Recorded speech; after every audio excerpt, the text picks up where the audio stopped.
जी students, जो आज का हमारा टॉपिक है जो हम डिस्कस करेंगे वो रिलेटेड है forms of energy. Forms of energy में स्टूडेंट्स हमने डिस्कस किया potential energy and kinetic energy. तो आज का जो हमारा टॉपिक है जो हम डिस्कस करेंगे वो है काइनेटिक एनर्जी।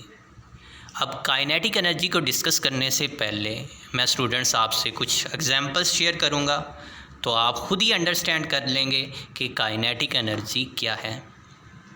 सबसे पहले आपने घर में जो है स्टूडेंट्स ऑब्ज़र्व किया होगा रनिंग टैप। जो रनिंग टैप है जिसमें वाटर जो है मूव करता है, तो उसमें जो एनर्जी जो है स्टोर होती है उस एनर्जी को स्टूडेंट्स हम नाम देते हैं kinetic energy. Then further students, आप देखते हैं कि एक बस मूव कर रही है, तो किसी भी ऑब्जेक्ट की मूविंग की वजह से, हरकत की वजह से जो एनर्जी स्टोर होती है उसे हम नाम देते हैं kinetic energy. Then further students, अगर एयर है वो मूव कर रही है तो उसमें भी एनर्जी जो है मौजूद होती है, एनर्जी क्रिएट होती है, उसे हम नाम देते हैं kinetic energy. Then further students, जो है ट्रीज़ की बात करूं, ट्रीज़ उसमें अगर लीव्स जो हैं, पत्ते जो हैं वो इन मोशंस होते हैं स्टूडेंट्स, तो उनमें भी काइनेटिक एनर्जी जो है प्रेजेंट होती है। किसी भी ऑब्जेक्ट की मूविंग की वजह से जो एनर्जी डिवेल्प होती है उस एनर्जी को स्टूडेंट्स हम नाम देते हैं काइनेटिक एनर्जी। जी स्टूडेंट्स, अब आपको पता होना चाहिए कि काइनेटिक एनर्जी को डिफ़ाइन हम कैसे करेंगे। तो ये सबसे पहले काइनेटिक एनर्जी है क्या? एनर्जी इन अ बॉडी, कि एनर्जी जो बॉडी में होगी due to its motion is called kinetic energy. जी स्टूडेंट, गौर से इस डेफिनेशन को आपने देखना है कि एनर्जी इन अ बॉडी, कि वो एनर्जी जो किसी बॉडी में किस वजह से आएगी, due to its motion is called kinetic energy. अब मैंने एग्जांपल्स आपसे पहले भी शेयर की कि a moving bus and running tap water possess kinetic energy.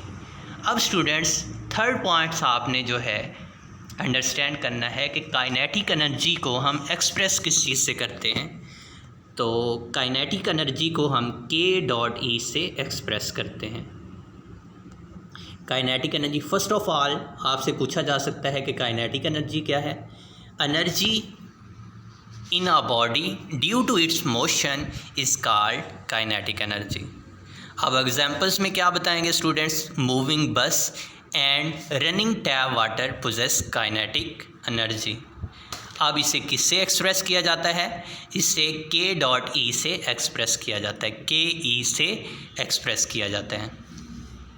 अब फोर्थ पॉइंट आपने स्टूडेंट याद रखना है, काइनेटिक एनर्जी डिपेंड किस चीज़ पे करेगी।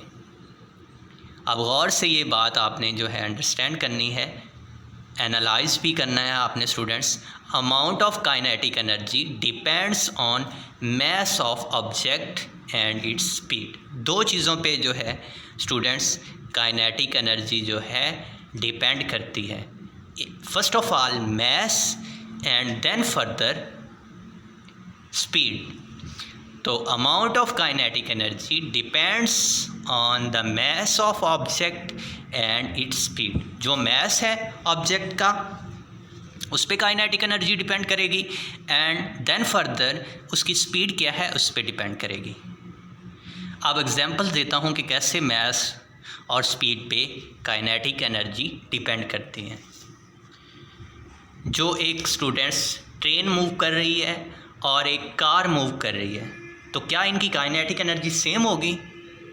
आपने सोचना है, थिंक करना है कि एक कार भी मूव कर रही है और एक ट्रेन जो है वो भी मूव कर रही है, तो इनमें जो है काइनेटिक एनर्जी किस में ज़्यादा होगी? तो ये स्टूडेंट्स आपने जो है गौर करना है, ऑब्ज़र्व करना है। मैं आपसे रिज़ल्ट सभी शेयर कर देता हूँ, लेकिन आपने खुद आंसर, लेक्चर को आपने स्टॉप कर देना है और आपने खुद सोचना है। तो a train has more kinetic energy than a car moving at the same speed. अगर सेम स्पीड से मूव कर रहे होंगे तो काइनेटिक एनर्जी जो है वो ट्रेन की ज़्यादा होगी as compare to car. Then further आपको पता है कि everything in the world in moving means moving object have kinetic energy. Then further students, मैंने आपने शेयर की एग्जांपल कि मूविंग एयर है और विंड है हैज़ काइनेटिक एनर्जी, तो उसमें काइनेटिक एनर्जी जो है प्रेजेंट होती है। कोई भी ऑब्जेक्ट है, कोई भी बॉडी है स्टूडेंट्स, वो मूव करेगी तो उसमें काइनेटिक एनर्जी जो है वो मौजूद होगी। देन फर्दर स्टूडेंट्स, मैंने आपसे शेयर किया कि लीव्स जो हैं ट्रीज़ के वो भी इन मोशंस होंगे तो उनमें भी काइनेटिक एनर्जी होगी। तो ये स्टूडेंट्स आज का हमारा टॉपिक था जो हमने डिस्कस किया। देन फर्दर लास्ट पे फिगर 8.5 को देखें। The moving water cause the boat to move. अब देखें, मूविंग वाटर में काइनेटिक एनर्जी डेवलप होगी। अगर पानी मूव करेगा काइनेटिक एनर्जी डेवलप हो, वो काइनेटिक एनर्जी जो है बोट को मूव करने पे जो है मजबूर करेगी। जी स्टूडेंट्स, जो आज का हमारा टॉपिक था मैं रिवाइज़ कर देता हूँ, इसकी एक शॉर्ट समरी बयान कर देता हूँ। हमने सबसे पहले बात की काइनेटिक एनर्जी की। काइनेटिक एनर्जी है क्या? Energy in a body due to its motion is called kinetic energy. Then further students, मैंने आपसे एग्जांपल्स शेयर की। A moving bus, running tap water possess kinetic energy. Third example students, मैंने आपसे share की। Moving air and wind has kinetic energy. Then further students, मैंने आपको बताया कि काइनेटिक एनर्जी जो है वो 2 थिंग्स पे डिपेंड करती है। एक मैस की बात की हमने स्टूडेंट्स, देन फर्दर स्पीड की बात की। तो देन फर्दर मैंने एग्जांपल आपसे शेयर की कि अगर हम कंपैरिजन करें ट्रेन और कार का, अगर वो सेम स्पीड से मूव कर रही हों तो उनमें काइनेटिक एनर्जी क्या होगी, वो सेम होगी या डिफरेंट होगी।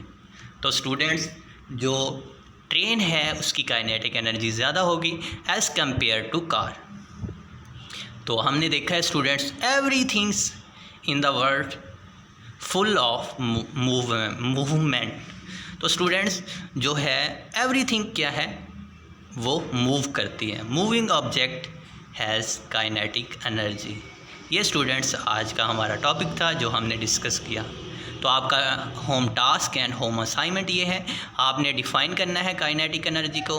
देन फर्दर आपने रिटर्न करना है काइनेटिक एनर्जी को किससे एक्सप्रेस करते हैं। देन फर्दर आपने जो है बताना है कि काइनेटिक एनर्जी 2 थिंग्स पे डिपेंड करती है, एक तो mass of object and second its speed. तो ये स्टूडेंट्स आपका होम टास्क है, आपने कॉपी पे ये रिटर्न करना है और ग्रुप में शेयर करना है फॉर चेकिंग के लिए। ओके स्टूडेंट्स, अपना ख्याल रखिएगा। अल्लाह हाफिज़।